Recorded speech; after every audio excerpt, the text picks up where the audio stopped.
Ang laki naman po ng bahay ninyo. Kano po ng binta ninyo? 2K per month po. Wow, ang laki na, ang ganda pa. Sige na po ma'am, pasok na po tayo.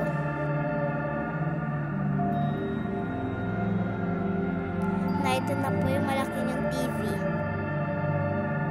Na ito po ang isa nating kwarto. At na ito pa po. Na ito naman po ang CR natin.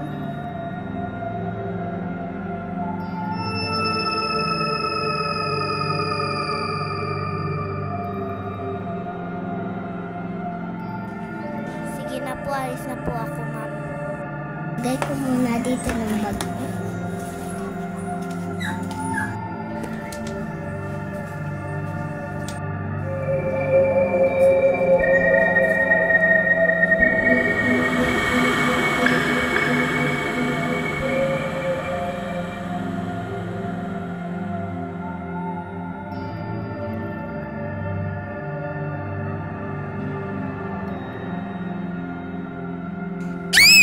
Diyos ko po, ano yun?